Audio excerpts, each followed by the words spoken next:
All right, we're back from closed session. Do we have anything to report from closed session, Joe?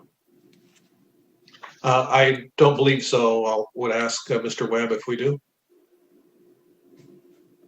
I guess before we do that, maybe we should do a roll call, reconvene to open session. Could you do a roll call, please, Eleanor? Yes, Councilmember Nierenheim. Here. Councilmember Lowenstein. Here. Councilmember Horvath. Here. Councilmember Grand. Here. MD. Here. And Mayor Brand. Here. Thank you. Any announcements? No direction was given to staff. No announcements out of closed session. Okay. Thank you, Mike. So I'll entertain a motion to adjourn to a regular meeting. So moved. Second. Okay, motion by Councilmember Grand, second by Councilmember Horvath. Any objections? Okay, so ordered. Now I'd like to call to order an open session of the City Council meeting, regular meeting. Roll call, please. Councilmember Nierenheim. Here. Councilmember Lowenstein. Here. Councilmember Horvath. Here. Councilmember Grand. Here. Councilmember MD. Here. Mayor Brand. Here. Thank you. Why don't we salute the flag? All rise, and we will, I'll lead us in a salute to the flag. Take a moment of silence afterwards. Ready? Begin. I pledge allegiance to the flag of the United States of America, to the republic for which it stands, one nation, under God, indivisible, liberty and justice for all.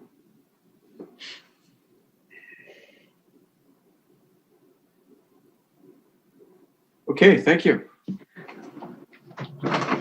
This will move on to announcements. Councilmember Nierenheim, do you have any announcements?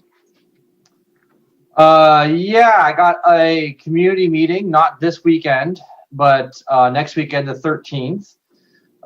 It'll be an online Zoom meeting one more time, even though our regional stay-at-home orders are somewhat lifted. It's very all confusing, but the one thing that has been lifted is outdoor dining.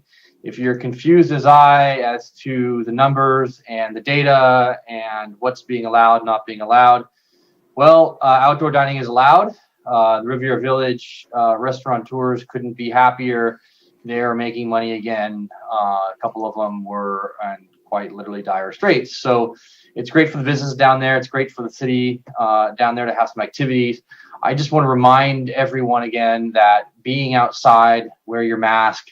But more importantly, when you're inside, stay away from people, social distance, don't gather around large groups of people outside of your pod, so to speak.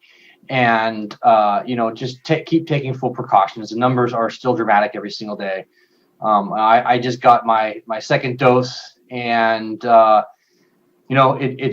just as careful as before. It's not a get out of jail card free at all. And I just want to tell everyone that we have a long road ahead of us, and together we will make through this in a safe way. So let's just come together as a community, make sure we stay clean and safe. And I'll see you on my next community meeting. Bye. Okay, Councilmember Lowenstein. Yeah, I think it's great that we're back with outdoor dining. I actually was over talking to Alex Jordan at Eat at Joe's the other day, and he's thrilled to be back in business and open.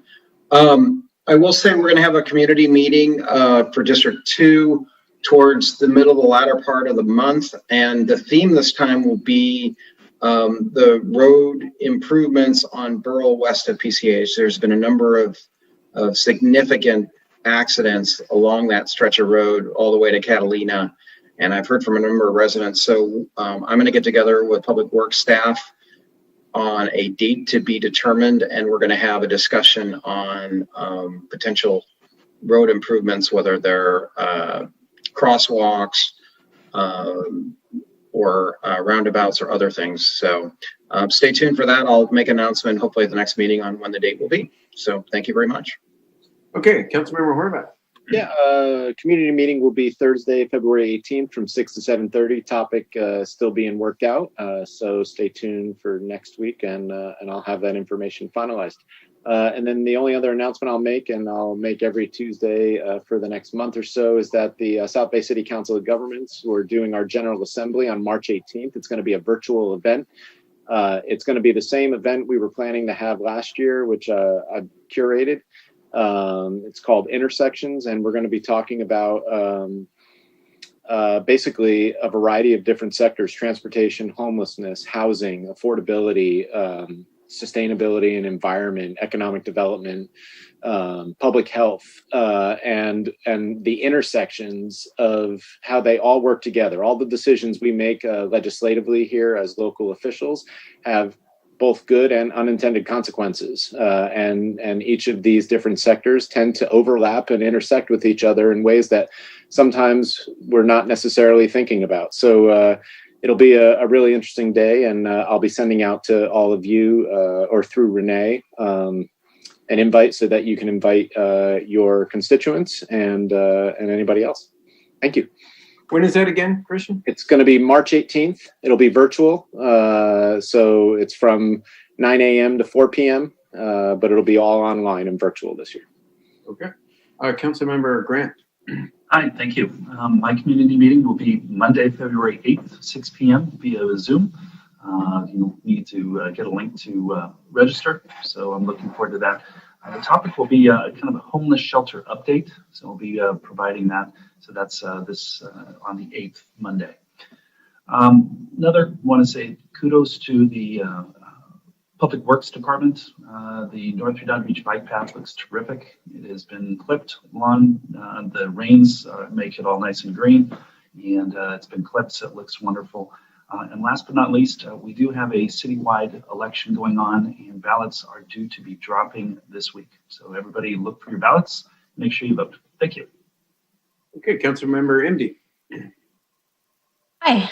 At my community meeting last week, we discussed the Manhattan Beach plans that we just approved to go to design work. People are excited to see those coming. And they also requested if we could look at possibly getting that the speed limit to go down to 35 miles per hour. I'll be bringing that up later in referrals. And they're also would like to explore the idea of connecting the bike lane from White Circle to Manhattan Beach Boulevard off of Vail. So I'm not ready to do a referral to that yet, but pretty soon. Be on the lookout for that. So those are the kind of things we discussed at our meeting last week. So, and thank you for everybody enjoyed was very appreciative, I should say, not enjoyed, but appreciative of the shred event that happened at the Performing Arts Center on Saturday. And a lot of people were very thankful for that as well. So thank you. Great. Yeah, I'd just like to follow up on the COVID pandemic we're dealing with. It's great. The numbers are coming down around the county. Redondo Beach has one of the lowest rates in the South Bay. I think only El Segundo and Palos Verdes estates have lower COVID rates than Redondo Beach. I've seen this before, though. We start to open back up, and then, the numbers start creeping back up. So just continue to be careful, folks. That's the way we open back up. We're careful, and we follow the protocols, and we don't see a new surge. Vaccinations are happening. So, hopefully this is the beginning of the end of this, and we'll be waking up in the summer, and we'll be back to normal. So we will get through this and keep everybody positive, but stay safe at the same time. Don't want to let our guard down and get back to where we were. So, let's just stay safe out there. Wear your mask, keep your distance, and stay within your own pod. And when you dine out, be careful.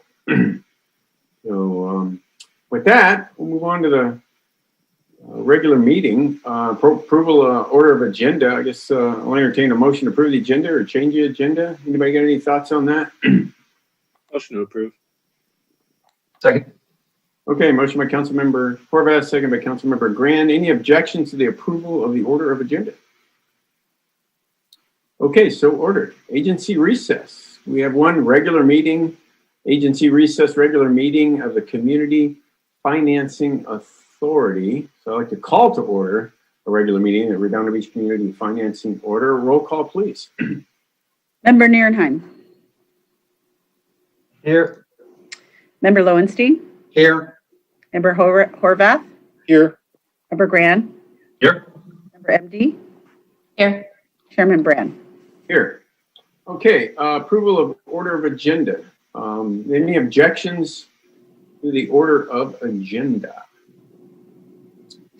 Not hearing any, so ordered. Blue folder items, are there any blue folder items for the Redondo Beach Community Financing Authority? Not for this item, Mayor. Great.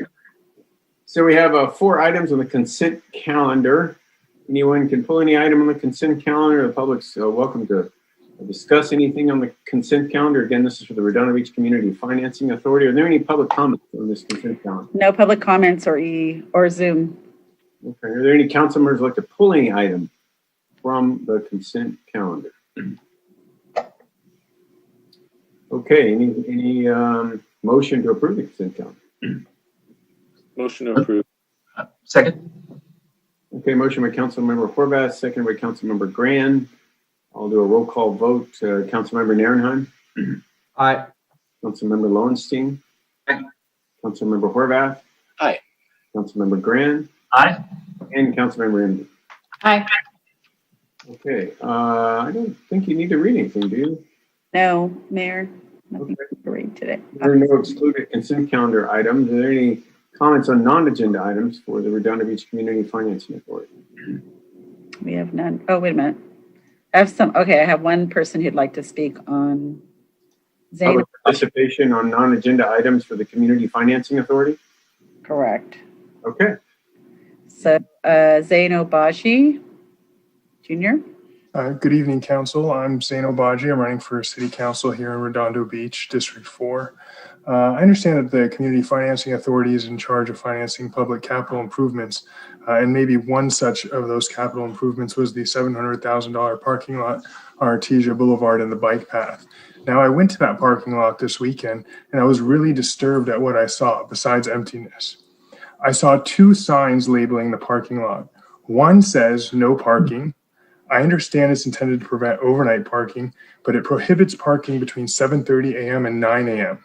So if an employee who's working at a nearby business shows up early for work, their car's going to get towed away. The second sign says, "No unauthorized parking," and it goes on to prohibit and deter parking. You know what there isn't missing on that what isn't there on that $700,000 amenity is a sign that says public parking, because the taxpayers paid for that parking lot. Now, down the street where the Dog's Bark is, and you beautiful business that for more than 6 months still hasn't got its business license, we have a public parking sign pointing to a private parking lot. This is not okay. To the city manager, to our incumbent, we need to do better in North Redondo Beach, especially. Thank you. I'm Zane Obaji. I'm running for City Council. Okay, thank you. Any more public participation on non-agenda items for the Community Financing Authority? No, not at this time. Okay. With that, there's no public hearings, old business, new business. Any referrals to staff? Okay, with that, I'll entertain a motion to adjourn to March 9th meeting. So moved. Second. Okay, motion by Councilmember Grand, seconded by Councilmember Horvath. Is there any objection? Okay, so ordered. We are adjourned from the Community Financing Authority meeting. With that, I'll call to order, or back to order, a regular meeting of the regular City Council. Roll call, please. Councilmember Nierenheim. Here. Councilmember Lowenstein. Here. Councilmember Horvath. Here. Councilmember Grand. Here. Councilmember MD. Here. Mayor Brand. Here. Blue folder items. Are there any? I guess there are actually about 3 or 4 blue folder items. You want to go ahead and list them here for Ellen? Yes. So for H5 is the LA County agreement related to the use of the vote by mail ballot box drop-off boxes. J1, public participant of non-agenda items related to some public comments. And 1 is related to the temporary expansion of the Riviera Village Certified Farmers Market. There's a PowerPoint presentation. And that is it. Thank you. Okay, great. Thank you, Ellen. Is there a motion to admit those to the record? Motion to admit those to the record? Aye. Second. Okay, motion by Councilmember Lawson, seconded by Councilmember Nierenheim. I'll do a roll call vote. Councilmember Nierenheim. Aye. Councilmember Lowenstein. Aye. Councilmember Horvath. Aye. Councilmember Grand. Aye. And Councilmember Enby. Aye. Okay. Tonight on our consent calendar, we have 11 items. Any item can be pulled by a city council member, requested to be pulled by the public. Any member of the public is free to comment on any item on the consent calendar. I'll go through the council, see if anybody wants to pull any item. Councilmember Nierenheim, is there any item on the consent calendar tonight that you'd like to discuss? I do not. Thank you. Councilmember Lowenstein. No, thank you. Councilmember Horvath. No, thank you. Councilmember Grand. No, thank you. And Councilmember Enby. No, thank you. Okay. I guess, I don't necessarily want to pull the item, but it would be nice on H5, Eleanor, for you to explain where the drop boxes are going to be for the election. Yeah, so the ballots go out on this Thursday, and everybody should be receiving, those that are registered voters for the city, which is close to 50,000, will be receiving ballots, and they can drop off their ballots, and they will be open starting Thursday morning at 7:30. The Riviera Village at the Triangle parking lot, which was the county's, and we will have signs covering theirs a little, so that you know that is one of our official drop-off boxes. And we'll also be using the main library. There's a box there, and there's also a box at the North Branch Library. So those are the three areas. You can also, during the day, you can call if you don't get a ballot, you can't find your ballot, or you spoiled your ballot, you can call us and we can either mail you a ballot, or you can come to our door, knock on it because we are closed, and then we can process a ballot for you. And then you can vote. And we have the drop-off boxes here, or you can put it in our mail slot also.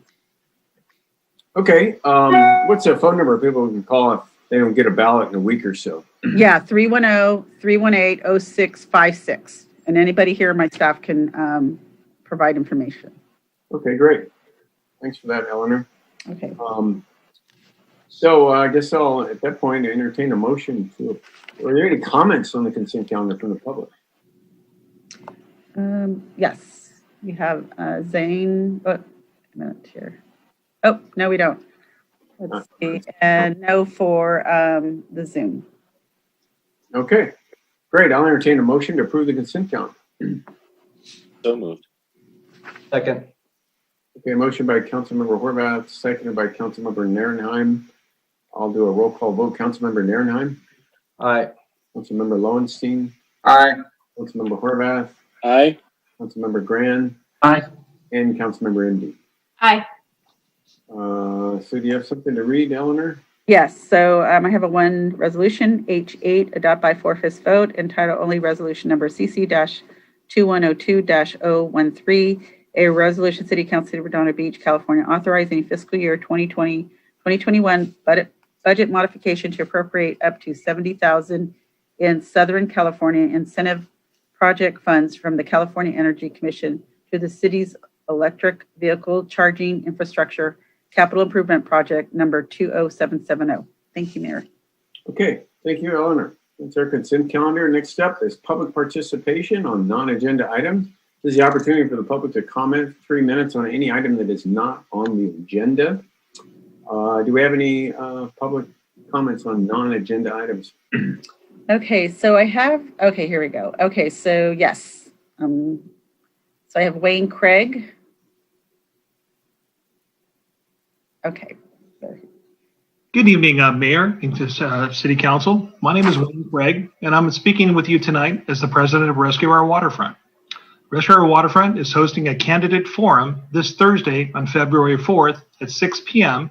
for all those running for mayor and city council in the March 2nd mail-in election. ROW is all-inclusive, all candidates have been invited, and we are giving equal time to everyone. While ROW's focus has been on the harbor area, and we appreciate the many questions submitted so far, we also welcome any questions you have for citywide issues and concerns. Redondo Beach is a great place to live, We want to give our residents an opportunity to ask each candidate to describe their vision for the city's future. Questions can be submitted to info@rescueourwaterfront.org, rescueourwaterfront@gmail.com, or it's an instant message on the Row Facebook page. We look forward to a very interesting conversation, and we look forward to seeing you all there. Thank you again. Okay, thank you. Any others, Eleanor? Not on Zoom, but we have about 8 comments. So Vicky, would you like to read those, please? Hey.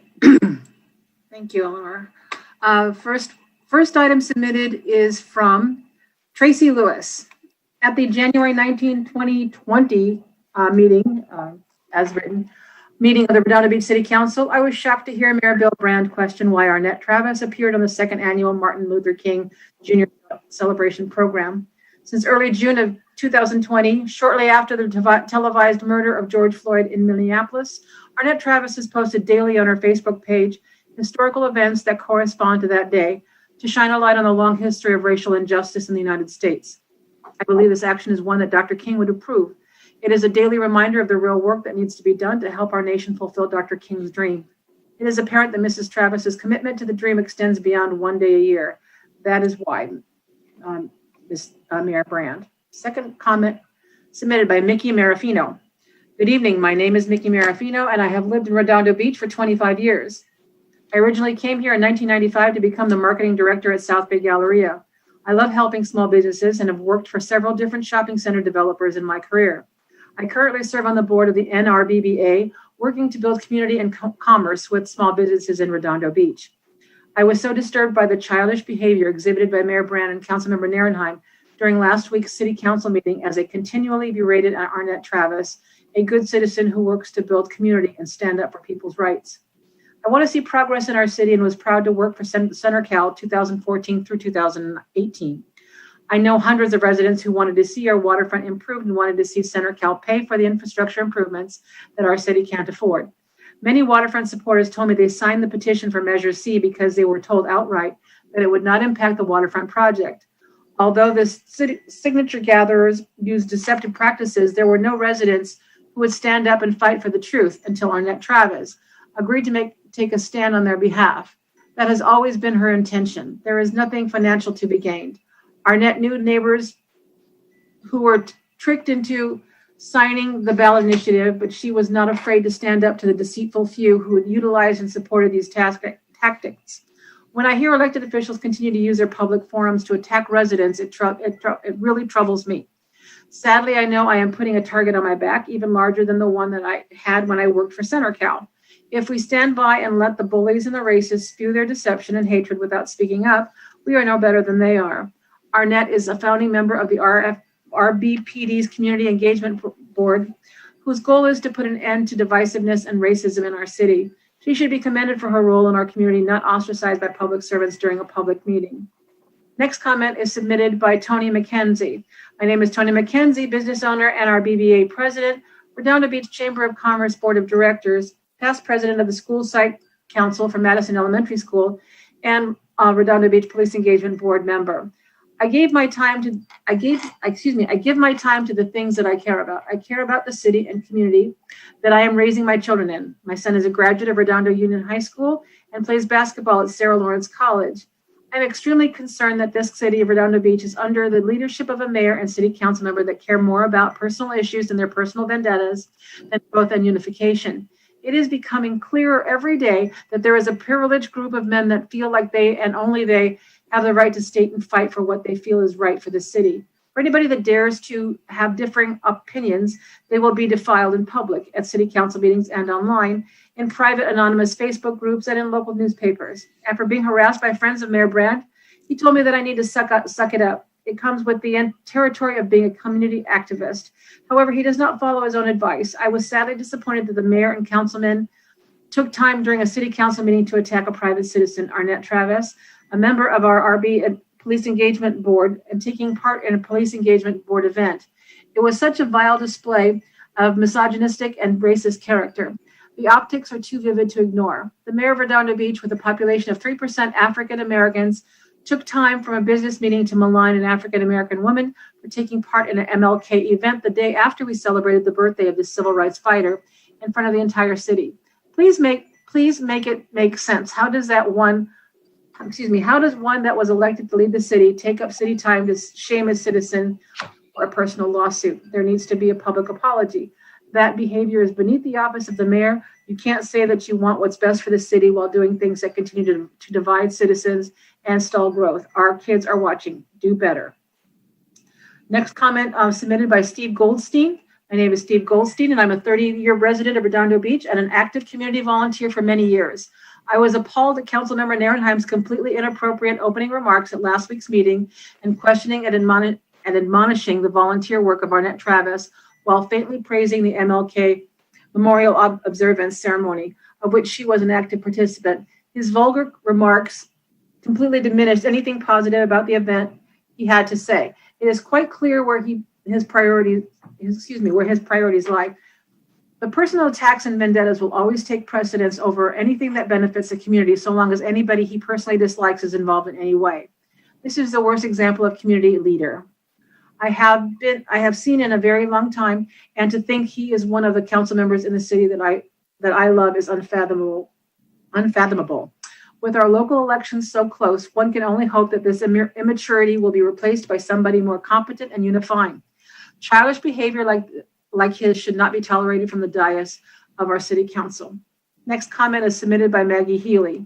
On January 18, the Redondo Beach Police Foundation and the RBPD's Community Engagement Board presented a beautiful, heartwarming video celebration in honor of Dr. Martin Luther King Jr. But at the start of the January 19 council meeting, Redondo Beach Mayor Bill Brand and Councilmember Nils Narenheim somehow felt the need to cast an awful gloom on the previous day's celebration. They used their public office to falsely disparage a highly accomplished and respected private citizen.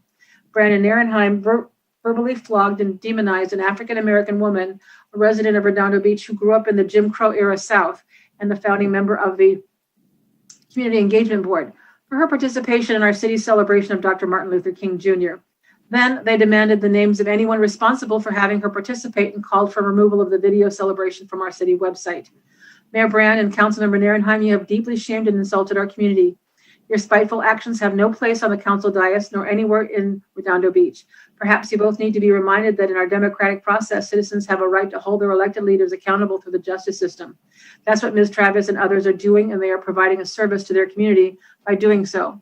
Since that is so difficult for you to withstand, and when you take to vilifying those who exercise their democratic rights, then you really don't belong in that public office you are holding.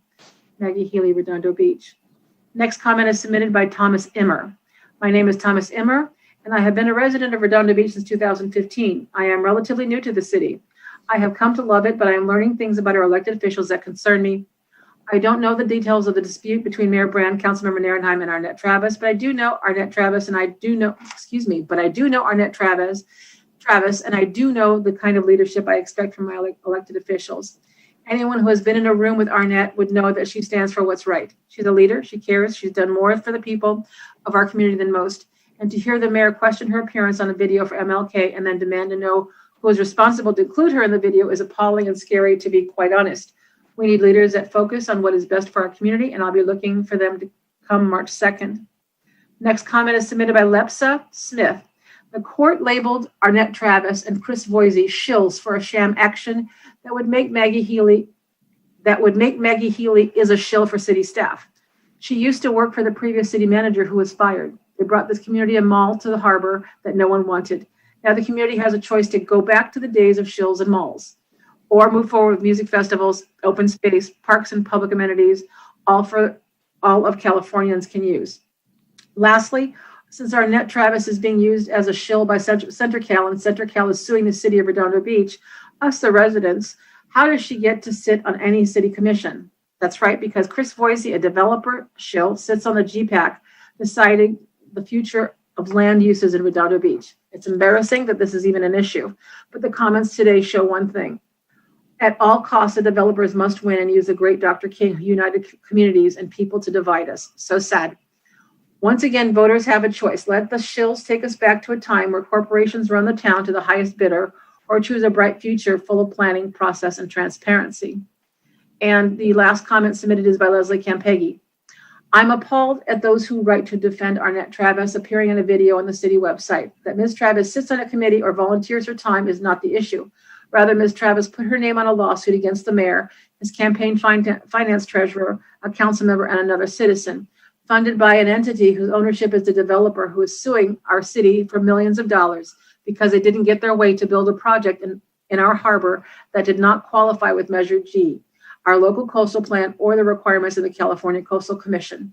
For anyone to believe this has nothing to do with a disgruntled developer finding two people to seek vengeance on the city of Redondo Beach through attempting to financially ruin those they feel led the effort to educate residents is very misguided. Ms. Travis and her co-plaintiff lost their lawsuit. The dollar amount is $896,000 with interest. They appealed recently with the tentative ruling yet not yet formalized, however, indicating it will likely be upheld against Travis and Boise. This type of heinous action funded by the very people further trying to inflict financial harm upon our city is despicable. As such, Ms. Travis should not be representing our city and its great work to honor MLK or anyone else. I'm quite certain there were others who could have and would have participated. The part of the video with Ms. Travis should be edited out of the city video. Additionally, the thinly veiled accusations of racism are ridiculous. Mayor Brown and Councilmember Nierenheim were sued by this woman. Ms. Healy and Ms. McKenzie and a few others are defending. Ms. Travis sued them, funded by a disgruntled developer, and lost. The only ones trying to make this about racism and non-city affiliation are Ms. Healy and Ms. McKenzie. Let me repeat, they were sued by Ms. Travis and Mr. Boise with funding by a disgruntled developer whose project will not be built in our harbor. A developer still suing our city. Ms. Travis appears complicit with the developer suing our city for millions. I'm going to refresh really quick and see if there's any new comments. And there are none. Thank you. That concludes public comment. And then Mayor, I have one more on the e-comment. Go ahead. Excuse me, this is a Zoom. Zeno Baji Jr. Thank you, Madam Clerk, and bravo, Ms. Cronenberg, for that reading. All right. I'd like to speak today. I'm running for City Council, and I'd like to speak about blight that I've seen. So on that very same trip to the parking lot on Artesia and the bike path, you look over to 2505 Artesia Boulevard. If you take a look at Google Maps, you'll see that there's a Rip Curls banner that used to be on the side of that wall there. But now the banner's gone. I think the tenant left, and there's a bunch of dirt on that wall. All right, above it, directly above it, there's a billboard, and the billboard is called Jacob's Billboard, and it's hanging off the billboard. All right, this is blight. Michael Levine wrote about it in Broken Windows, Bad Businesses. Blight leads to crime. It leads to lower values. People in North Redondo Beach have invested their life savings in their homes, and the city representatives up there in the north and the failure to enforce codes that prevent blight are leading to people not getting an appreciation on their homes as much as they should, and potentially risking further crime beyond the petty crime we already have up in North Redondo. So I ask the city to get serious with code enforcement and ensure that North Redondo businesses, even and property owners, when they are vacant, maintain the properties. That includes the Kurt's Hardware site. I looked this weekend also at our public art ordinance 10-6.01. The city does require public art on new improvements, new construction, but it doesn't provide for existing buildings to put murals on their blank walls that face the streets. That's a basic change, passing a mural ordinance like the one the city of Los Angeles has, a basic change that could really enhance North Redondo Beach because we have so much parking spaces and blank walls. Let's get murals going in North Redondo Beach, come up with some standards, a theme, thematic colors that would be consistent along the boulevard. I know that the ACAP calls for murals at the entries and either side of the corridor, but we need to do that now. We can do that now. It's a very simple step. Secondly, I'd like the city to start requesting permission from SCE to use the right-of-way for community garden space using recycled water. That is not an expensive endeavor. In fact, the community together could come together to build community gardens. That's where that's where we'll get more investment in the community gardens. But the process to get permission from SCE is one that must be undertaken by the city. So I'd like to encourage the North Redondo leaders, all of the leaders there, to get that process going underway. El Segundo, Torrance have community gardens. Hermosa Beach has community gardens. We have none. I'm Zane Obaji. I'm running for city council. Thank you very much. Okay, any more, Eleanor? That's it, Mayor. Yeah. Okay, well, I'll just remind the public who don't know, these are non-agenda items, so the elected officials are not allowed to comment on them. Anything that we talk about has to be agendized. So this is the opportunity for the public to talk about whatever they'd like to talk about that is not agendized, but we can't discuss these things. So it's always lively during election season, non-agenda items. So moving right along, I don't have any public hearings tonight. We have a couple items for discussion. First one, discussion and possible action regarding the proposed temporary expansion of the Riviera Village Certified Farmers Market in the Triangle Lot, where there's also going to be a ballot box, just like there was for the regular election back in November. So tonight, I guess, Lori Koike, you're going to talk about this, Lori? Yes. Good evening, Mayor and Council. Let me go ahead and share my screen. Great. For a brief overview. Let's see. Okay, tonight we'll be talking about the proposed expansion of the Riviera Village Certified Farmers Market. There are three components of the topic. It's the first is the actual expansion of the proposed expansion of the market. The next item is a waiver of lost parking meter during the proposed temporary expansion. And then also the designation of no parking and towaway signage at all of the affected parking spaces. Just to review the current market operations, the Certified Farmers Market has been operating in the Triangle parking lot since its relocation in 2016. They have been operating since May 2020 consistently every Sunday from 9 to 2. There was a brief period of time in March, mid-March, that they had to close due to COVID, but again, reopened in May.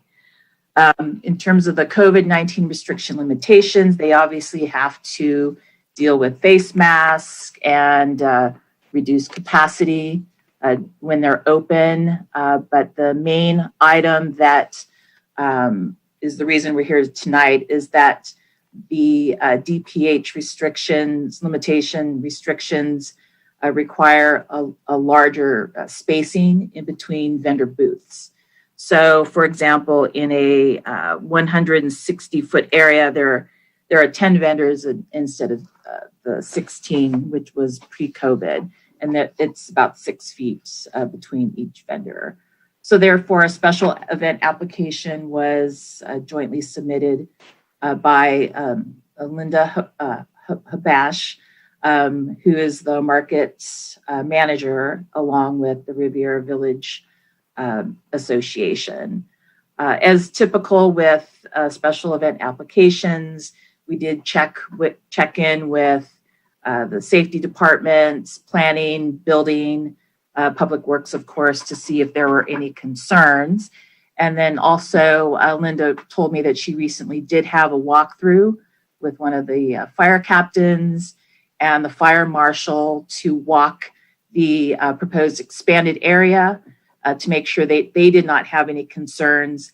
And basically, the market will be required to place vehicles at the openings like they do currently. So that is what the fire department had in terms of feedback. The financial impact of the proposed expansion, the first is the additional loss of parking meter revenue. The parking in the Triangle area a lot is $1.50 per hour. It is per month $1,100, and that is taking the hourly $1.50 times 23 proposed spaces times 4 Sundays. As part of the special events application, the RVA and the market is asking for a waiver of lost parking revenue.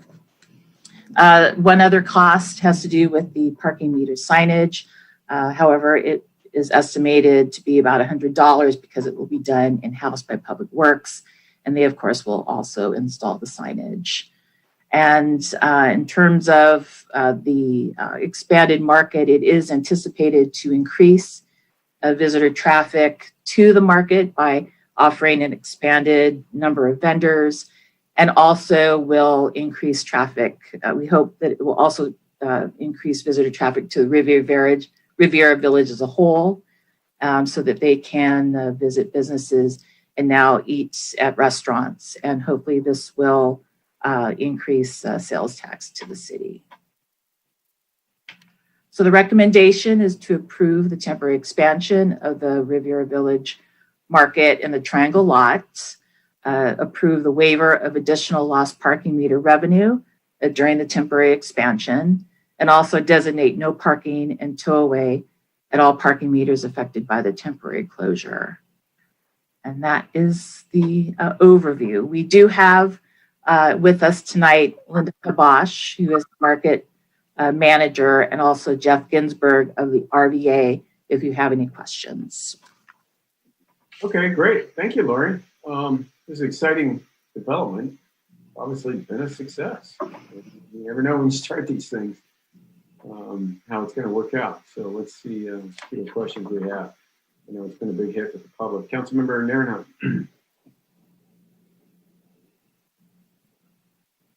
Thank you, Mayor Brand. Yeah, you know, I've been down to the village since this request came in a few months ago. I mean, I go down to the village on farmers market days pretty much every Sunday, and unfortunately, you know, the parking lot hasn't been very full. And I think this weekend was the fullest I've seen it because the weather was just so nice. But yet, even then, only 75% of the parking lot was full, but the streets were empty. So well, hopefully we'll be pushing some of those cars into the streets and getting the farmers market more people there. I mean, we got some great vendors coming in. So I can't wait to see more vendors with some hot food and a nice selection, different vendors down there, newer vendors. There's some great people down there.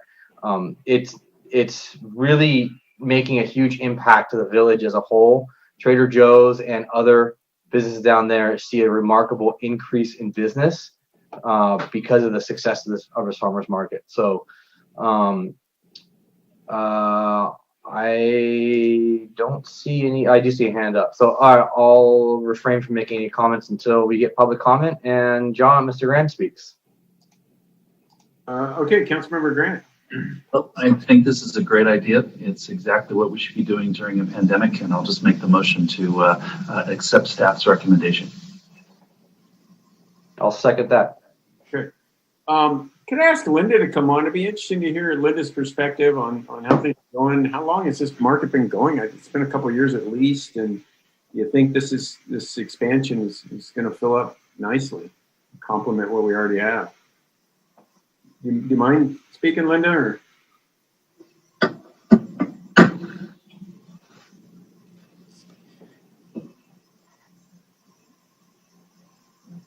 No, maybe she's not hearing me. I guess I'll switch to Jeff Ginsburg. Jeff, are you on? Did you want to comment about this expansion? That's odd. You're on mute, Jeff. Jeff definitely knows where the mute button is. Hi there. Hi there, everyone. Hi, Can you hear me? Yeah. Just general question, Jeff. You see this as a healthy expansion, worth losing some parking revenue, and that, the space will fill up, and what it does for the village as a whole. Yes, the the bottom line with it is the farmers market, even though it will be taking up some parking spaces, what it's going to do is it attracts more people there. So we actually end up seeing more parking revenue as a result of when we have an event like farmers market and that kind of stuff. So overall, the city doesn't lose any revenue from it. It actually improves the revenue from the parking meters, which is great. But with the COVID restrictions and everything, they've been limited with what they're able to do. So it'd be really nice to be able to do the expansion. I think it's a win-win for residents, and also the fact that you can, be getting your food and everything outside as opposed to walking inside of a, grocery store and that kind of stuff. So it's safer for the public, and allowing it to expand further gives them more opportunities for, purchasing, healthy food. When did this start, Jeff? Has it been a couple of years now? Oh, yes. Years ago, originally the farmers market was at Veterans Park, and the city had wanted to relocate it to another area. And that's how it came up. But then people didn't want it relocated that were in the Veterans Park area.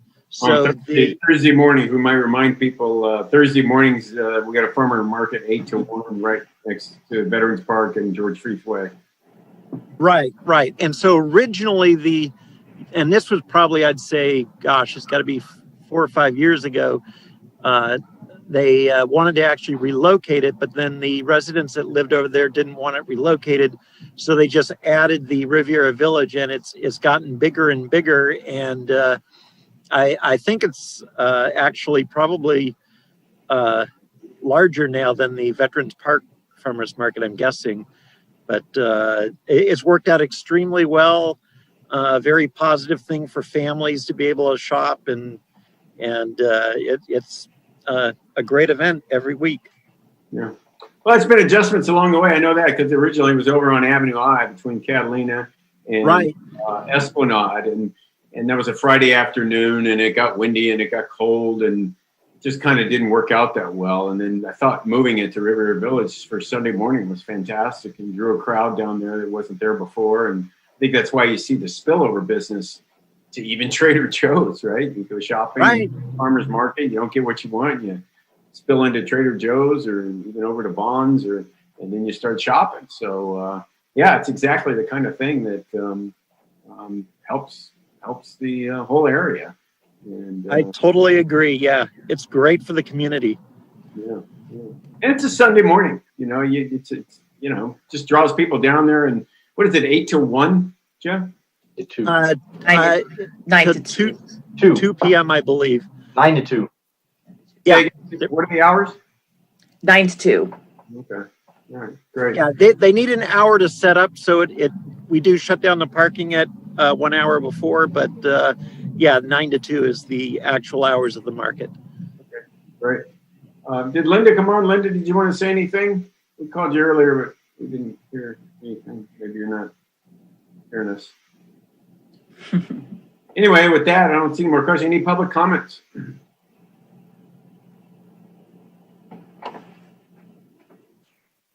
You're on mute, I think, Eleanor. I see your lips moving, but I don't hear you. Okay, so we have none on Zoom and we have none on e-comments.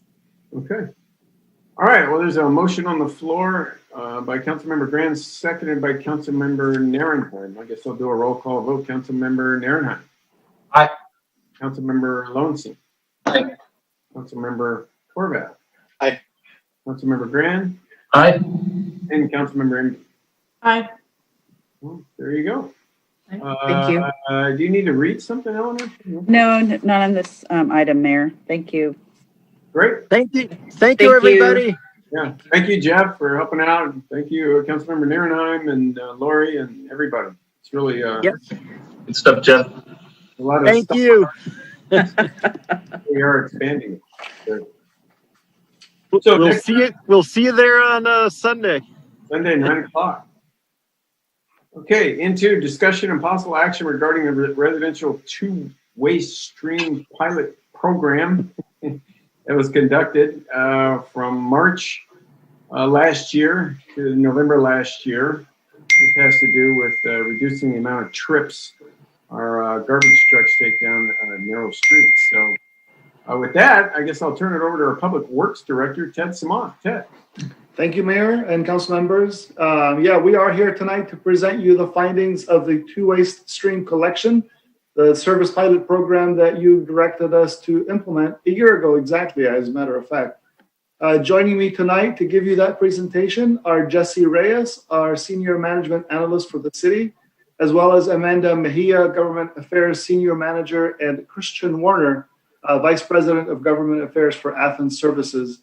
I'll turn it over to Jesse, Amanda, and Christian to present you the findings of the two-waste stream program that occurred between March and November of 2020. Jesse?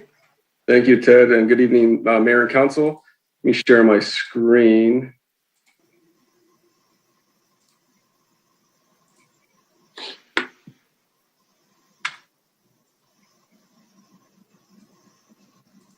There we go. So I'll introduce the item and then pass it along to Amanda to give the rest of the presentation.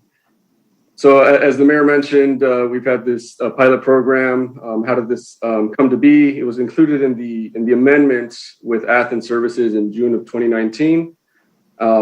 After the amendment was approved by the council, staff and Athens met together to try to designate the best use of the pilot program. The Thursday route was chosen given the narrow streets and the density in that route in the north. The pilot program plan was presented to the Public Works Commission in October of 2019. They supported the plan, which then was presented to the City Council February 2020 and approved by the City Council to move forward. And that commenced in March of 2020 and until the end of October, beginning of November of last year. So that's kind of the introduction, and with that, I'll pass it on to Amanda to give the findings of the pilot. Thank you, Jesse. Good evening, everyone. Can you all hear me? Great. Good evening, Honorable Mayor and Council members. My name is Amanda Mejia. I am the Government Affairs Senior Manager here at Athens Services and also spearheaded the pilot program with our team over at Athens. So here on slide 1, as briefly mentioned by Jesse, in accordance with the city-approved 2019 amendment, Athens was instructed to conduct a two-way stream pilot program in 2020. The pilot program was to determine whether combining recycling and trash into one truck would have long-term environmental impacts on the city and the surrounding areas. More specific, the pilot program set forth tested the following environmental benefits. One, you have reduction in traffic congestion and noise pollution, reduction in carbon footprint within city limits, reduction in wear and tear on city streets, heightened road safety, elimination of source separation, and diversion impacts. So the top 3 on this list resulted in a net outcome, meaning we didn't see much of an overall change within the city as it relates to these environmental benefits. A contributing factor may have been due to the operations of our trucks in the city and beyond. So for example, increased hours of operations, increased miles driven as a result of transporting material to our material recycling facility located in City of Industry. So the next point, with less trucks on the street, we can assume that the roads are safer. That would address the heightened road safety. Through the pilot program, source separation was eliminated. Residents no longer had to separate their trash from recycling. And lastly, the diversion impacts. The city's overall diversion rate was not impacted. The city overall remained at a 75% diversion rate. Material was transported to the material recycling recovery facility, and the residue was sent over to SURF for 100% diversion. Next slide, Jesse. So here we have the current program in the city for Redondo Beach consists of a 3-pass collection. That's 3 trucks and 3 barrels, 1 for trash, 1 for recycling, and 1 for organics.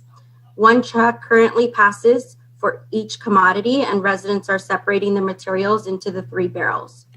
Trash is then being transported over to SURF, which is located in Long Beach, for 100% diversion recovery.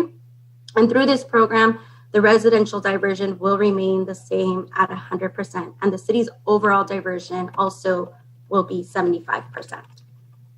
Next slide. So the pilot program conducted in your city was a two-way stream, as mentioned, which consisted of 2 pass collection involving 2 trucks and 2 barrels. One combining trash and recycling, and the second one organics. During the pilot, 1 truck collected trash and recycling combined, and another truck collected organics. Residents did not need to separate their trash from recycling. Trash and recycling materials collected were processed at our MRF, which again is located in the City of Industry. Then after being processed, the residue was transferred over to SURF in Long Beach for 100% diversion. Through this pilot program, the overall city diversion was maintained at 75%. Next slide. So here's just an overview of the impacts of the pilot program. So the pilot program began March 5th and ended November 5th, 2020. It was initially set to run for 6 months, but was extended due to the COVID impacts, and we wanted to collect more information. The council districts in which this program was piloted were Council District 3, 4, and 5, with the majority being 4. The residents, approximately 3,794 were impacted by this program and participated, all which were on Thursday's route. And right here you can see a map of those impacted. We have our next slide. So on this next slide, you'll see the chart illustrates the collection route data. So you'll see a side-by-side comparison of the 3-barrel system versus the 2-barrel system. The 3-barrel system data was pulled in 2019, and it nears the same time frame as the 2-barrel system data, which is the March timeframe to November. For the 3-barrel system, we are currently running 8 routes, and in the 2-barrel system, we ran the same number of routes. The barrel count remained the same in both systems. For the pilot program, it did not change, as we did not remove any barrels from residents. If this program were to be in place, potentially folks would or could reduce the number of barrels, but for the sake of this program, the barrels were not reduced. The tonnage in the 3-barrel system was about 85 in the 3-barrel system, versus in the 2-barrel system, there was a weekly average of about 104 tons. The increase in tonnage could have been a result of the stay-at-home order, with folks working and shopping, from home, leading to more waste production. But that is just one of our assumptions. Hours of operations from the 3-barrel system to the 2-barrel system increased. 3-barrel system clocked in at an average of 91 hours, as compared to the 3-barrel system of 101 hours. Note, in the 2-barrel system, materials transported to SURF, which is local to the South Bay in Long Beach, and in the 2-barrel system, material was being transported to the material recovery facility, which is located in the City of Industry, which we were traveling more miles. This leads to the next set of data, which is miles. Due to the operational changes, transporting material further out, miles also increased now that the material is being transported over to City of Industry versus City of Long Beach. Lastly, the number of trips did reduce by 2, both of those trips coming from the green waste route, but nonetheless, still number of miles and hours going into this program. So next slide, please. So here on our last slide, you are presented with 2 options to consider if the council wishes to pursue the 2-way stream system. The first option over to the left is the 2-way stream system, as we presented in the pilot, which is transporting trash and recyclables to the MRF, and the residue would go over to SURF. Overall, city diversion will remain at 75%. The increase in service time and miles traveled led to operational and weekly disposal increases. As you can see here, the numbers, weekly disposal cost increase was $28,212, and this is dollars. Weekly operations cost increase, $3,300, with a total increase of $31,512. Total monthly cost increase would be $136,552. That cost to the residents, they are currently paying $20.74, but with this increase of $8.80, that would be a total of $29.54, a 42% increase. Over here on second option, we have the two-way stream system. Trash and recyclables would be transferred over to the MRF again, but the residue, instead of going over to SURF, would go over to the landfill. Overall, the city diversion would decrease to 52% as a result of sending over the residue over to the landfill and not burning it into energy. So for this option, again, we have a weekly disposal cost increase, $11,908. Weekly operation cost increase, $3,300. Weekly cost increase would be $15,208, with the monthly cost increase of $65,901. Current cost that the residents are paying is $20.74. This increase would be $4.25, which would be a 20% overall increase. Lastly, option 3 is remaining the status quo with the three-way stream program that the city currently has. I am going to pass it over to Jesse before we answer some of those questions. I do see some council members have questions. So Jesse, you want to finish it? Yeah, the last slide, the recommendation is to have the council provide input on the findings of the pilot program, receive and file the report. And as we mentioned in the admin report, recommendation of staff would be to not move forward to a 2 pilot program system at this time. Okay. Well, thank you, Amanda. Thank you, Jesse. Yeah, I don't think we want to raise rate and decrease our diversion rate. Isn't it a state law we need to have a diversion rate of a certain amount, Amanda? It's yes, that is. Right. Go ahead, Jesse. It's 50%. I was going to say it is. Every city is different. I know the city of Redondo Beach has a higher diversion rate than some of the neighboring cities, but Jesse can speak to the city's rate. The state mandate is AB 939, which is a 50% diversion. That is the state mandated. The city has decided to go above and beyond that and do 75%. I think I don't exactly know when that first came to be. It precedes my time here in the city, but I know it was a move that the city council made when Athens took over. What would be interesting too, it's a little bit off topic though, Amanda, is how has the quote unquote new economy affected our waste generation in terms of, everybody's getting deliveries in boxes now, and how is that affecting what our diversion rate is and how marketable our recyclables are now? Sure, I have Christian Warner on the line as well. If you don't mind answering that question. Yeah, sure. Christian, introduce yourself. Yeah, hello. This is I'm Christian Warner. I'm a Vice President of Government Affairs at Athens. Mayor Brand and council members, thank you for having us tonight. There's been a huge impact, Mayor Brand, to the trash industry as it pertains to recyclables in the last few years.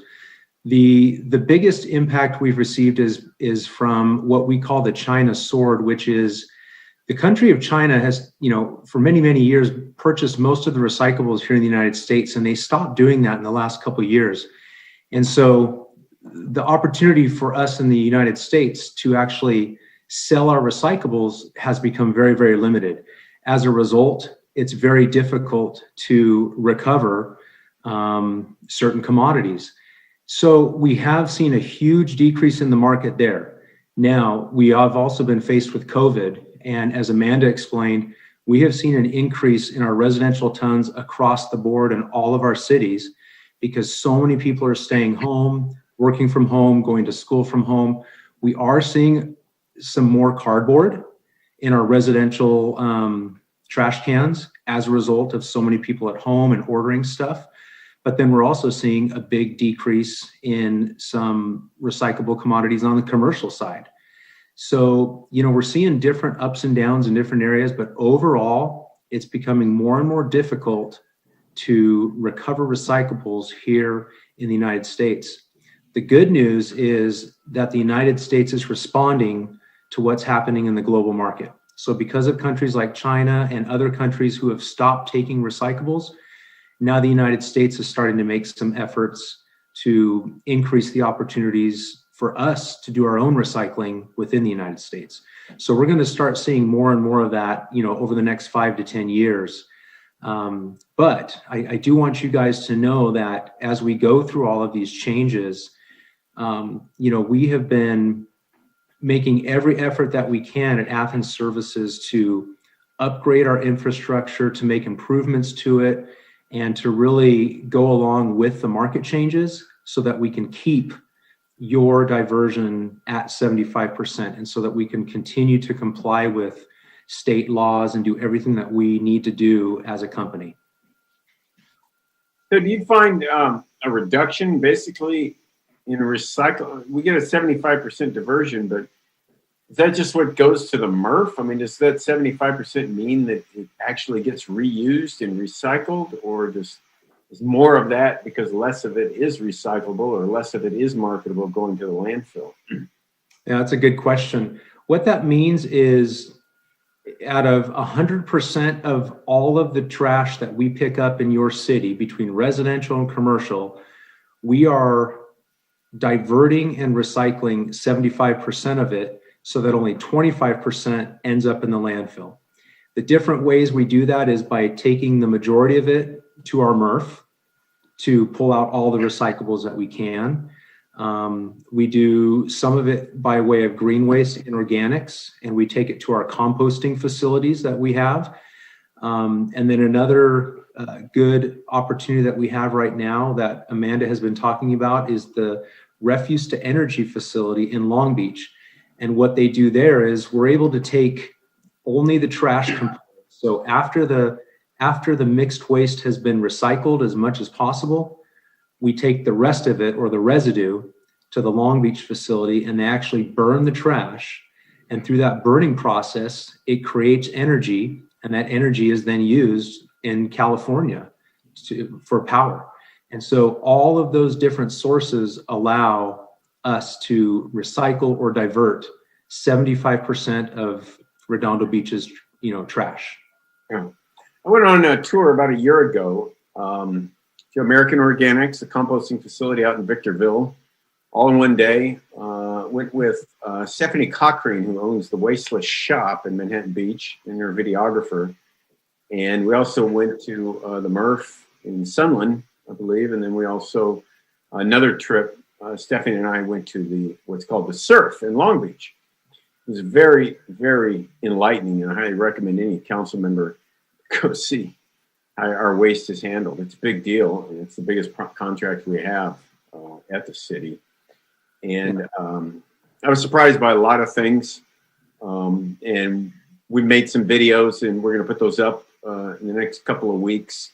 It's very enlightening to the residents about how your trash gets handled, what goes in blue cans, what goes in gray cans, what goes in green cans. As much as I thought I knew, I learned a tremendous amount. And one of the things that really I was kind of shocked is how much, you talk about generating energy, but the goal is not to burn our trash in Long Beach. That's not the goal. That's a very old facility. It's really not efficient at all. And the life expectancy of it is not that long. And our goal really, folks, should be, it's just not to generate waste in the first place.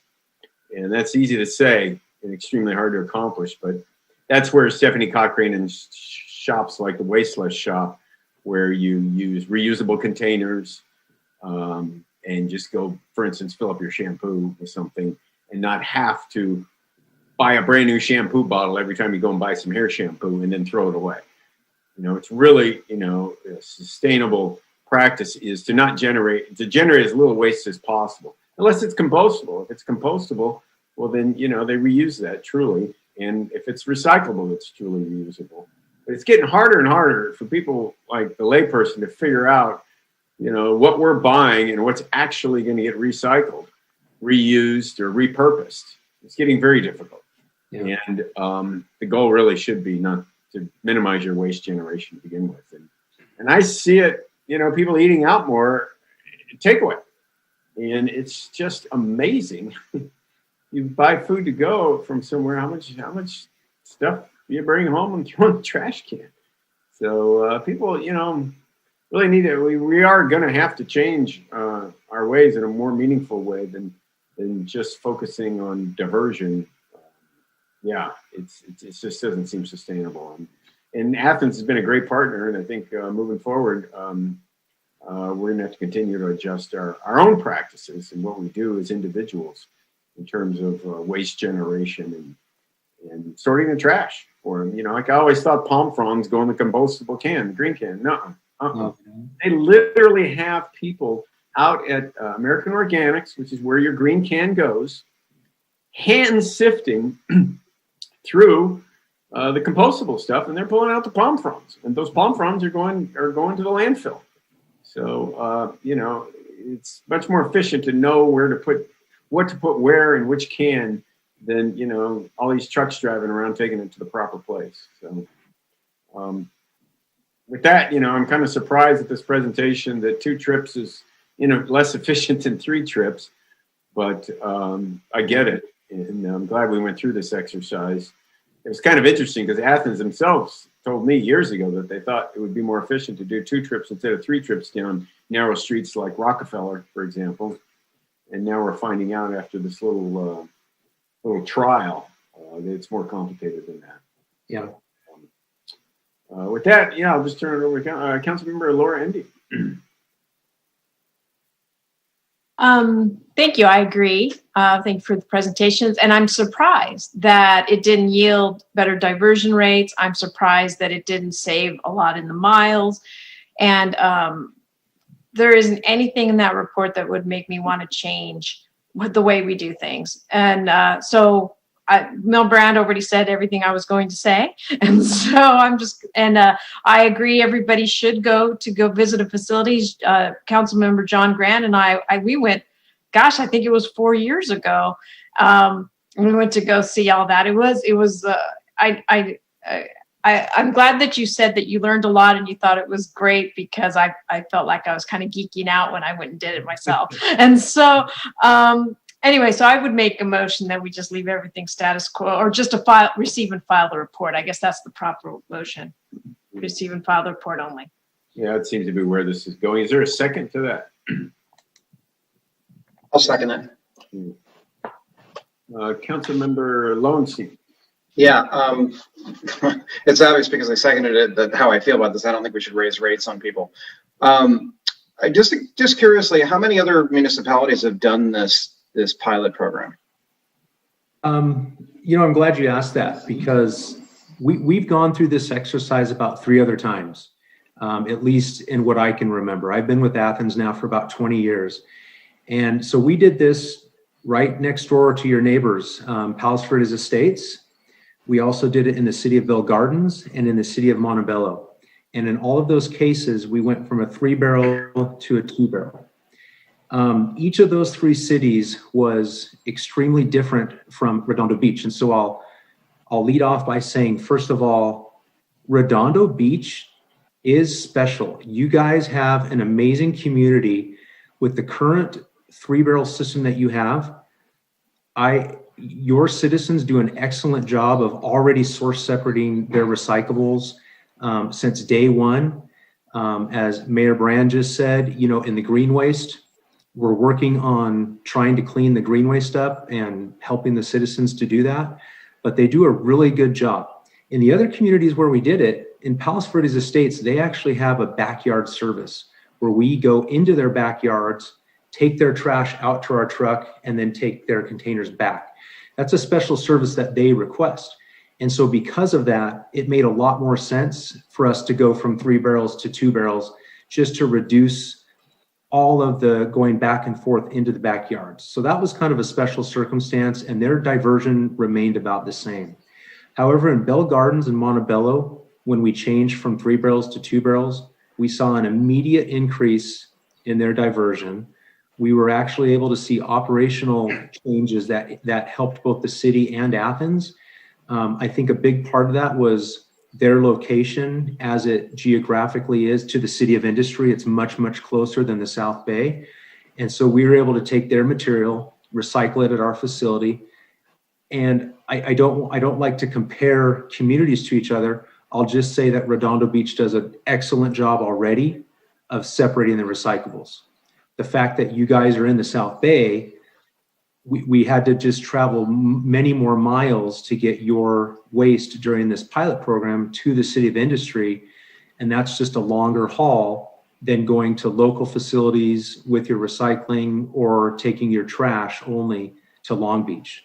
So you just answered my exact question. If they're more centrally located between Long Beach and City of Industry, then they wouldn't have as many miles, and then this program would be worth it, correct? It quite possibly could be worth it. Yeah. Are their rates going to, the proposed rates going to go up there because of or are they going to stay the same in terms of this because of their location? In these other three cities? Like, for example, Bell Gardens. You know what? It actually happened quite a few years ago. And back at that time, I can't exactly remember. The impact to the rates was very minimal. I can remember that, but I can't remember if it slightly went up or down, but it was a minimal impact. You right now doing the pilot program during the COVID period might not have been, unfortunately it was COVID. So there were a lot more tons in the residential areas, as we explained. And also the impacts of the recycling markets are much more different now than when we did those transitions in the other three cities. So some of the variables are just different because of timing. Yeah. Okay. All right. Thank you for answering those questions. That's it for me. Okay. Maybe take this opportunity, Amanda or Christian, just to help educate the public about, maybe instead of saying what goes where, maybe say what doesn't go where, that you find common. Like I mentioned, a small example, people think palm fronds or tree trunks go in the green can. People think pet waste goes in the green can. Maybe say what should not go in the green can, what should not go in the blue can, and that might help people even better. Either one of it. That you see commonly the mistakes made. Yeah. The green barrel, Mayor Brand, thank you for talking about the palm fronds, because that's a big no-no. What the biggest item of contamination we have in the green barrels at our organics facilities is plastic bags. And so people are doing yard work, they're putting their green waste in, plastic bags as they're going around the yard. And then sometimes they just dump those bags into their green barrel and they close it and they're done. Plastic bags are the biggest problem we have. Other than that, and palm fronds, the green barrels are pretty good. And in the city of Redondo Beach, the residents are also actually allowed to put their food scraps in with the green waste barrels. And so we like food scraps. That's something that residents should try to put more of in their green barrels. As far as the blue recycling barrels, I'd say the most common thing that we see in there, again, is mostly just contamination that comes from heavy liquids. And so it's best to keep as much of the liquids out of the blue barrel and keep it as dry as possible. Stick to paper and cardboard and plastic and glass. Keep liquid type of things out of the blue barrel and just go ahead and put it in with the black barrel. And the good thing about Redondo Beach is, Mayor Brand, you talked about the refuse to energy facility. I agree with you. We don't want to take stuff there. It's the last resort that we use to get the high diversion in your city. So we kind of use that as at the end, after all we've done, then we'll take the rest of it to the burner to turn that refuse into energy. So, it's okay to put things in the black barrel, but try to keep heavy liquid, kind of greasy type of stuff out of your blue barrels. Common thing people have obviously is pet waste, walk their dogs, and they pick up after their dogs. And I see people throw it in the blue can, I see them throw it in the green can and the gray can. Where is pet waste supposed to go? Pet waste should go in with the black barrel with the trash. Those are gray in Redondo Beach. Okay, great. Yeah. And what about bags? I think a lot of people will have paper bags and they'll put their foodstuffs in there, and they'll just pick up the paper bag and throw it in the green barrel, because their green barrels used to have labels that say pizza boxes are okay and paper bags are okay. Is that still true in the green can? In the green cans for the green waste, food soiled paper is okay to go in with the food scraps and the green waste. And food soiled cardboard, that's okay. But whenever you get into plastic bags, you could pretty much always count on plastic bags will contaminate anything. So anytime you get an opportunity to keep a plastic bag out of the blue or the green and stick it in with your trash, that's the best thing for us. I was shocked when I went to your composting facility in Victorville, and so people know the first step is they have people out there hand picking through the compost out, plastic bags. Yeah. They're picking out, things that cannot be composted, and they're doing it by hand. So, there's really no other way to do it. And the other thing that was interesting was the final stop for the compostable material. It was amazing what the process they went through to create this compost that was then marketable. And you might talk about where that goes, Christian. As I recall, it goes often into the Central Valley for fertilizer. Yeah. A big chunk of the compost that we produce goes to the Central Valley. It's used in a lot of the local farms.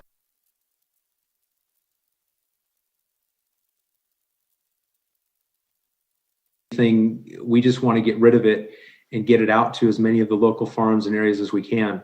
We also take a lot of our compost that we create and we give it back to the communities. We do free compost giveaways in most of our cities. And so it's just such a great opportunity for the citizens of all of our cities to watch their green waste get taken away from us. And then we're going to bring it back to you one day by way of compost, and you can put it right back in your yard. We're doing more and more of that every single year with our communities. Yeah, we've done it in our parks. We've got a great program with Wilderness Park, for example, where they're looking native plants, and Athens is bringing composting. So, like I said, folks, there's been some videos coming out, and I'll share them that we took at Athens when we were there. Again, Stephanie Cochrane at the Wasteless Shop in Manhattan Beach.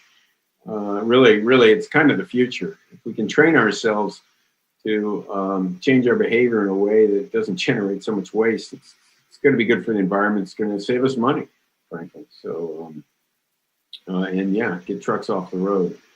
But anyway, with that, Councilmember Horvath has his hand up. Go ahead. Just quick question, Christian, just going off of what Mayor Brand was just asking you. So settle a bet for me, because I'm under the impression that I'm supposed to clean my glass and plastics before I put them out in the recycling. And so my wife says, no, she went on a tour once and they said, no, you don't have to do that. I swear that I was told you have to do it. It has to be clean and dry, to your point. Who's right? You're both right. How about that?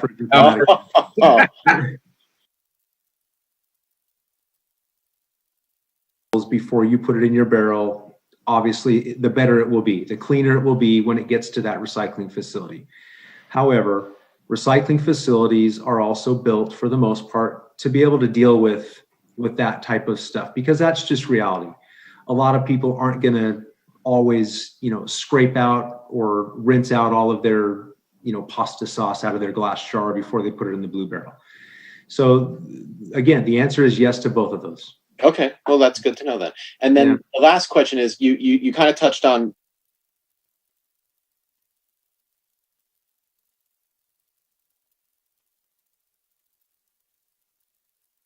bags or any of the plastics that food comes in, like where is that fine line between what goes in recycling versus what goes in the regular trash? That's something that we are having to constantly change in the market, because the plastics market is always changing on us.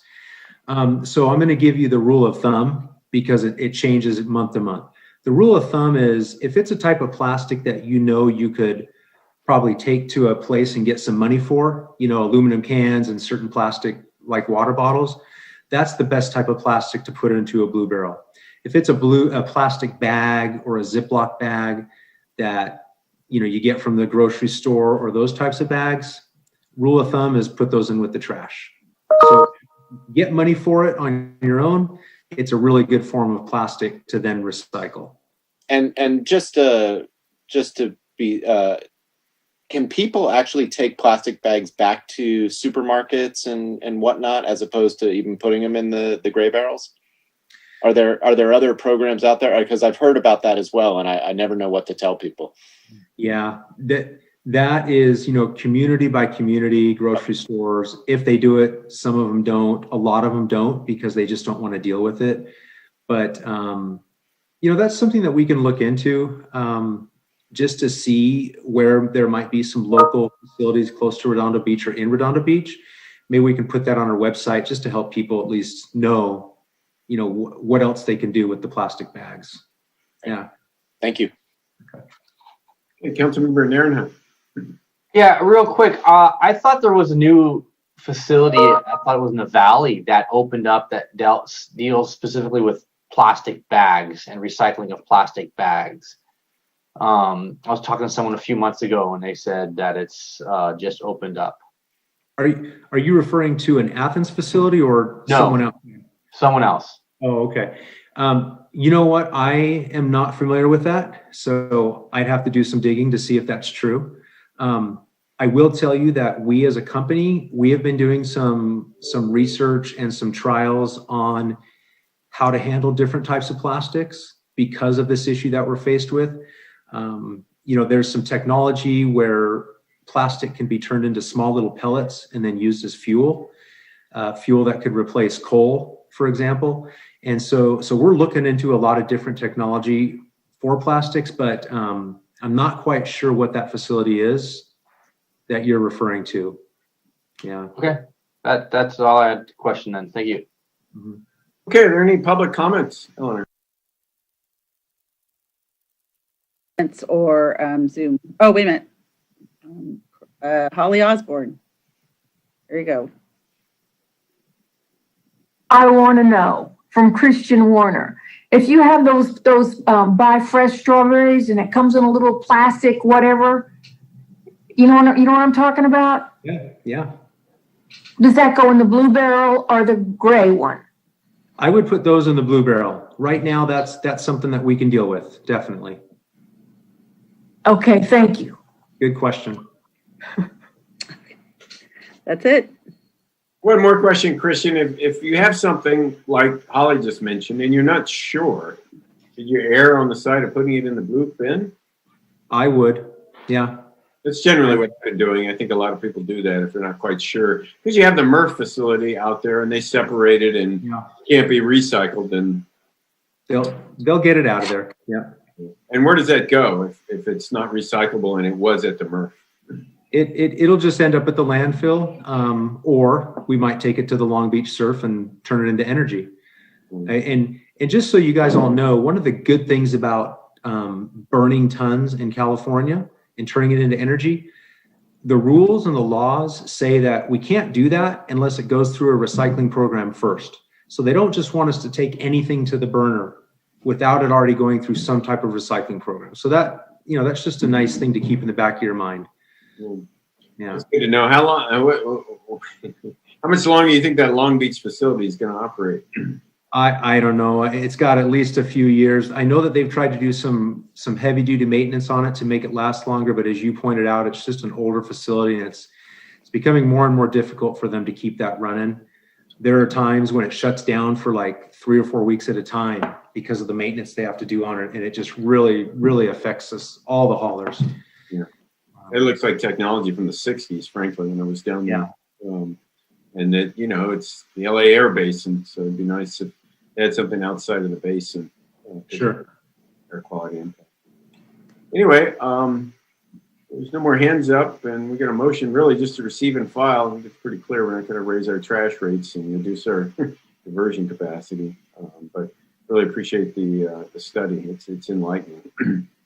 So with that, I guess I'll just do a roll call vote. Councilmember Narenheim, it's just a receive and file motion. Aye. Councilmember Lowenstein. Aye. Councilmember Horvath. Aye. Councilmember Grand.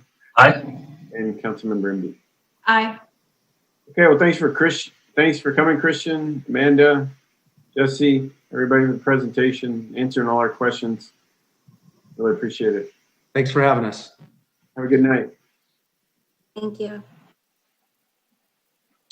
Okay, next up, city manager items. As usual, we're going to talk about our emergency regulations, procedures pertaining to COVID-19. Joe. Yes, good evening again, Mayor and council members. As the mayor indicated, this is our continuing opportunity to review city action, city restrictions related to COVID-19. You all know that we are continuing in our local state of emergency, first declared March 13th of last year. On top of mind for everyone is the availability of vaccines. We have worked and had dialogue with Beach City's Health District.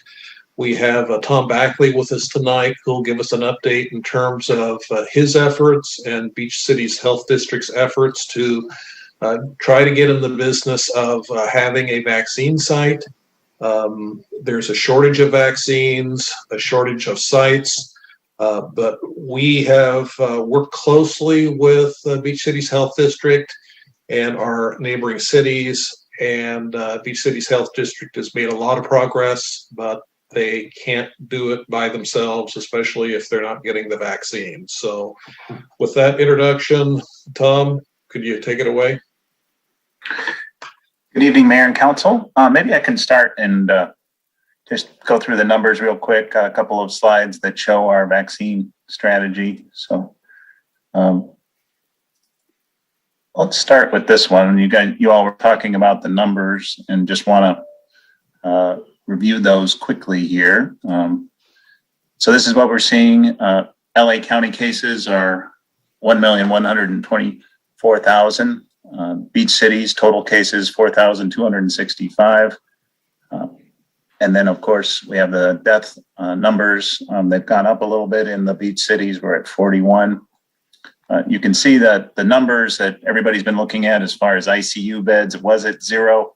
It's not quite at 15% yet, like the state was hoping for, but the state has reopened, as you all were discussing earlier, starting to reopen.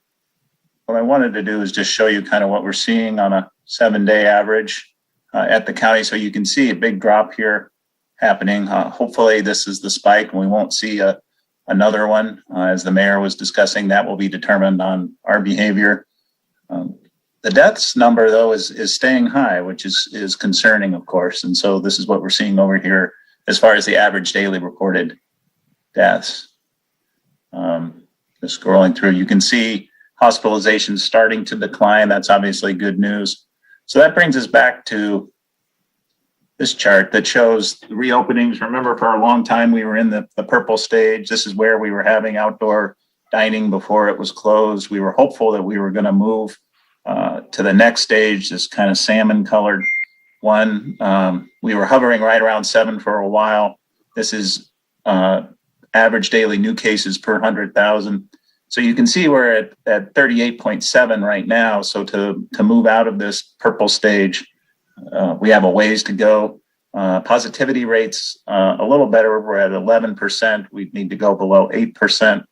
And then positivity rate in lowest resource areas is at 15%. It would need to be below 8% before we can move into the next stage. So if there are questions about what's open, you do have, it's kind of back to where we were in the purple stage, where you have 25% of businesses open. You do not have indoor dining open, but you do have outdoor dining is now open. So maybe I can just switch over real quick and we'll talk about some of the latest things about vaccines. I know that's something that we're obviously interested in. Bear with me a moment.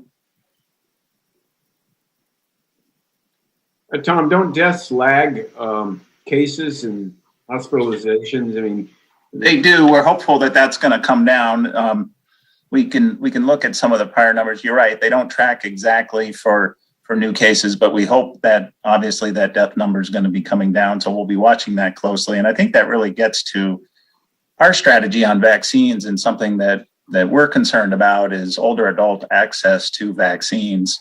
I think what we've seen with the county sort of dedication to the Megapod site is that it's not very user-friendly from a technology standpoint. And what we're seeing is older adults, especially those maybe over 70 or 80 that are not real comfortable with computers and certainly have issues with driving, it's difficult for them to get to the forum for a vaccine. So we've identified, we'll get into our vaccine strategy here in a moment. So we continue to identify the older adult population as something that we really need to focus on here and figure out ways to get vaccines to them. So we'll talk a little bit about that, but we do hope that death number does start to come down. So we want to talk about who's eligible for vaccines. I think people know this one, but we've gone through Tier 1A.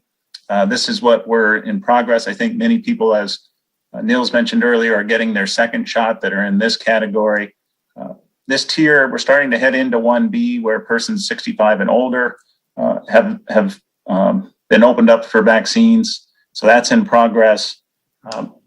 Starting to hear more about the other folks in Tier 1B, which would be education, childcare, emergency services. That would be police officers, food and agriculture. They're going to be next. And then there's discussion about, after this is done, then maybe the state is going to go just to a straight age-based eligibility requirement. So that's something that we're hearing about, as opposed to going with all these different tiers and different functions of work. So as far as BCHD's role with vaccinations, our first and foremost role has been one that we've been pursuing for a long time, which is education and really having people understand everything that they need to know in order to have a vaccine. It is a choice, of course. People have that choice. It is one that the health district recommends that people get information and ultimately do get a vaccine, but we want to make sure that people have all the information they need to make that choice. So we have lots of events that we've been doing with staff of large employers at the school districts, at the cities. And then we also have a large vaccine education event tomorrow evening, which I'll give you some information on at the end.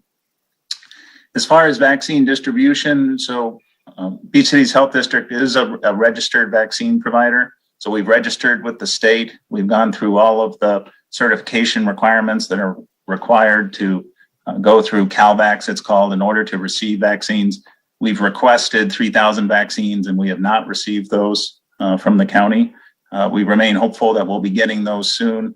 What we want to do is sort of a two-tiered approach, where we want to do closed clinics, where we go and we address what I was talking about as far as those older adults. We think there are, between the three beach cities, working with the cities and working with the senior centers, as well as our own folks that we help, we think there are about 1,000 seniors that we can work with to get vaccines by either going to large congregate living places that did not get vaccines. I think Salvation Army is a perfect example.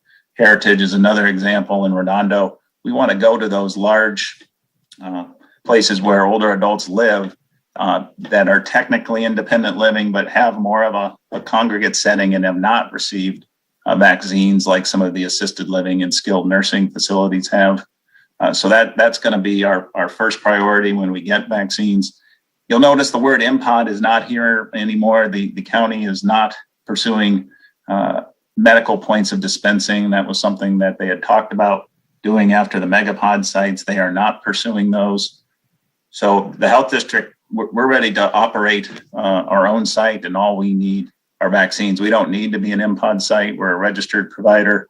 The volunteer response has been unbelievable from the three beach cities. We've had 300 new volunteers and 70 doctors and nurses to help be vaccinators. And so we're ready to go, and we're just waiting on vaccines from the site. From the county. Do you have any idea, Tom, when those closed clinics might get vaccines and open up? They would open up, Mayor, as soon as we get the vaccines from the county. And so as soon as we get vaccines, that's where we're going to go into Salvation Army. We're going to partner with your fire department if possible, or we'll go do it ourselves. We've been working great with Isaac and the chief and Joe, of course, and we're ready to go into these facilities when we get the vaccine. So we're pressing on that. We have everything we need, but the vaccines. The next thing that we would do would be to open a site. We've identified Adventureplex as a good site for us. It is all ready to go. Everything is set up. The refrigerators are there. The temperature monitoring equipment is in. We're just waiting on the vaccines from the county. And then the other thing that we're starting to do, you see in here, is working with local health providers. So in addition to working with the county, we're also beginning to work with local health providers to partner on having vaccines more available here in the South Bay. This just we've been over this before. This is kind of the flow of vaccines. So you need to be able to receive and request vaccines. So we've done this. We're enrolled in the CalVac system. You need to then enumerate or figure out how many you need. So we've done that as it relates to older adults that aren't able to go to the megapod sites or get vaccines. In other places, we think there are about 1,000 in between the 3 beach cities. Need to have vaccinators. We have those with 70 people that have volunteered their time. Sites, these can either be at schools, these can be at Aplex, these can be at actual, large dwellings where older adults live. Roles, we're clear on roles. We've set out how we're going to work with the cities. We've identified our priority populations, which is, of course, first the older adults, and then we'd really like to vaccinate the educators next. So that's something that we would like to do. As far as tips, again, the best shot is to go on that LA County site to get a vaccination. I think you might start to see more vaccines coming to some of the pharmacies. A good tip is to get the LA County Department of Public Health newsletter, so sign up for that. What usually happens is right as new spots are being opened up on the website, the newsletter will come out and give you a link. And so we recommend people do that. Appointments are continually being added, so we urge people to just keep looking for appointments. The closest megapod is the Forum. And then you have LA City is also doing vaccines, and Dodger Stadium, lately has been one that has openings. I haven't been on there today to check it, but I know that in the past couple of days, they've been opening up a lot more appointments. At Dodger Stadium has been one. But what we're hearing from a lot of our residents is, no, I'm going to wait till it's closer. I don't want to, I can't drive to Dodger Stadium, or that's just too far for me to go to the Forum. And so a lot of our folks are hopeful that there'll be more options here locally. This is the number for the LA County call center. That's a long wait. If you do want to talk to somebody maybe quicker than that, please call our hotline, which is 310-374-3426, extension 256, during business hours, 7 days a week. And someone from Beach Cities will help you out. If you're having trouble navigating the website, we'll help you walk through that and answer any questions that you might have. Here are the details on the Safe in the South Bay series that is going on tomorrow night related to vaccines. So you see we've got quite a lineup here. Nava is somebody that we've been working with closely that's been helping out LA County on vaccines for educators. And so she's going to be at our series tomorrow night, and we encourage people to join us by going to our website, and you'll see that right on the front page there.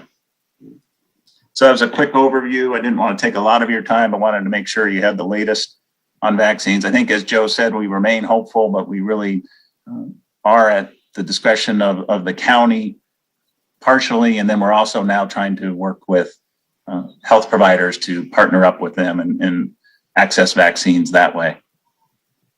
Well, thanks, Tom. I think what might be really helpful to mention again is the phone number people can call at Beach East Health District, get assistance. I've gotten some emails from some elderly people who, can't drive. They're eligible, but can't get on the computer. They can't drive to the site, and so they're very frustrated, and they remain home alone, scared. And, right. What is that phone number again? It's 310-374-3426, extension 256. And we are beginning to coordinate some transportation. I think a group went, safely, of course, went to Dodger Stadium, older adults. And so we're starting to coordinate that. We're starting to work with transportation providers to get people to vaccine sites. But what, of course, we really want to do is bring the vaccines here. So that's what we're working hard on. For now, though, if you're elderly, you don't have a computer, or you can't type 80 words a minute and get through the application, even if you're lucky enough to log in at the right time, can you help them walk through that process, or even sign them up, or try to sign them up? Yeah, we do that. We'll help you as best we can on the phone, and then if there is a case where somebody really wants a vaccine right away, we'll work with you on that and help you through that. That's great. Thanks, Tom. Let's see, Councilmember Emdy. Yes, I just wanted, I tried forever to get an appointment for my mom on those sites, and I just couldn't get through. And I was talking to everybody who told me, oh, I got an appointment, and I'd ask them, how'd you do it? And I got stories of they kept hitting refresh for 4 to 5 hours to get on these sites. So because I got my mom an appointment, I'll share with you guys how we did it. If you know someone who's a Kaiser person, you can call, they have that Kaiser person call on your behalf, and they can get you an appointment. So we've got an appointment for this Friday, and we're heading down to Long Beach. So that's how that works. And so it's only if you know someone who's a Kaiser person who could you get in there. Because when you call yourself, they ask for your Kaiser file number. So there's another tip on trying to get in. My question is, did I hear you right that you said you requested 3,000 vaccines? Yes, we've requested 3,000 vaccines from the county and through the state system that we're registered in.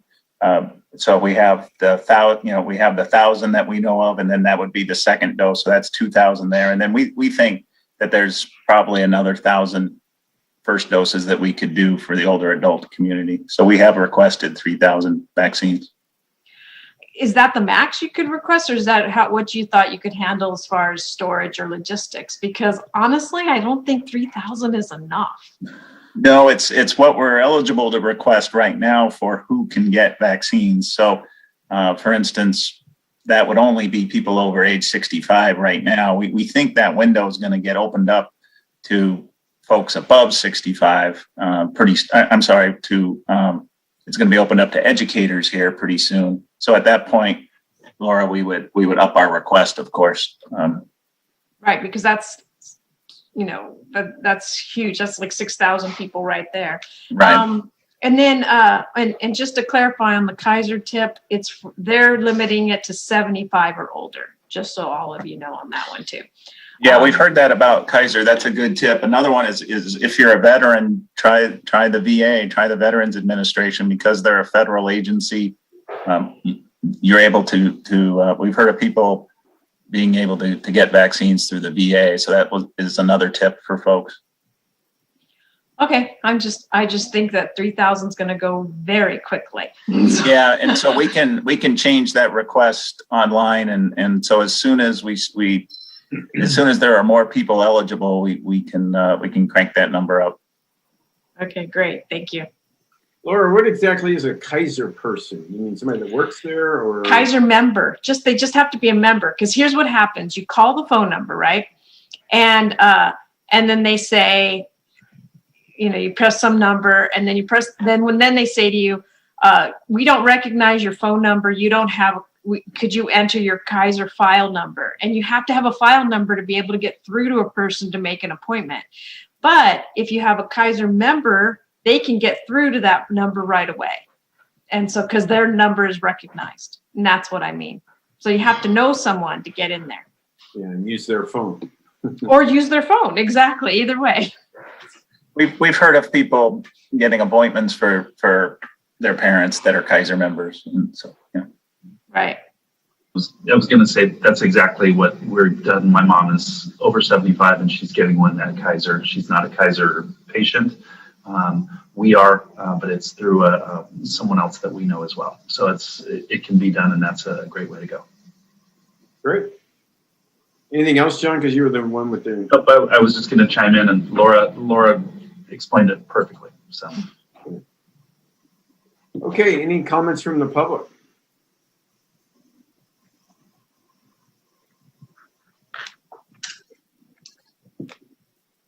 You there, Joe? Anybody from the public got a comment? I'm sorry, Eleanor, any comment from the public? You're on mute. You're muted. Yeah, there is none. No e-comments or Zoom. Thank you. Okay, any more manager items, Joe? No, that was it. Nothing else tonight. Okay, well, thanks, Tom. That's very helpful. Thanks, everybody. Thank you, Tom. About the vaccine, that's for sure. So, sorry, I lost my agenda. There we go, folks. So yeah, I guess we're just down to mayor and council items, referral to staff. Councilmember Nairnine, any referrals to staff? No, Joe, can I get a reminder, community gardens, was that on the agenda for this month? We're looking at either this month or next month. It's with community services. We don't have it calendared yet, but it's on our to-do list. Okay. Let me check here. I think that's it. Thank you. Okay, Councilmember Levinson. Yeah, that was my issue, my item as well too. That's it for me. Thank you. Councilmember Horvath.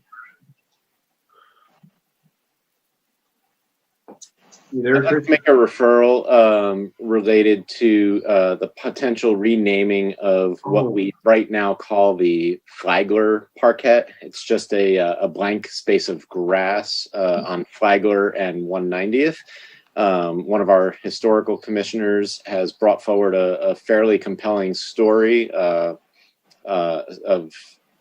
some historical individuals in the neighborhood right around that area. And so I would love to bring back some type of conversation related to the possibility of renaming that parquet based on the information from Commissioner Morocco. Okay, so is that clear? I'll second that motion. That's a motion, I guess. I'll second that. Okay. Any objection to that? Seems pretty clear. All right, no order. There you go. Council, anything else? Councilmember Horvath. No, thank you. Councilmember Grant. No, thank you. Councilmember MD. I just want a clarification from staff. Do I need a referral to staff to look into the 35 mile per hour, or is that just something Gene can send me an email on? No, you're Councilman MD. You don't. We heard that from you at the meeting when we presented the Manhattan Beach Boulevard. And Gene's response was, after we redo the channelization on Manhattan Beach Boulevard, it's a trigger for us to be able to redo the speed survey, and we'll conduct that after traffic is normalized with the rechannelization. Oh, perfect. Great. Thank you. That was the fastest referral to staff I've ever had. Councilmember Nairnine, you had another question? Yeah, I did.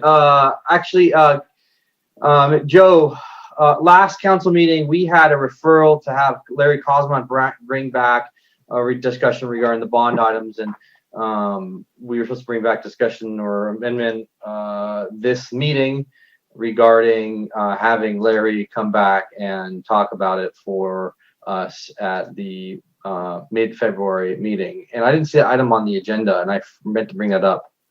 Yeah, we weren't able to get it done for the meeting tonight. We will have the item on the agenda for next week, which will enable him to then make the presentation as part of mid-year.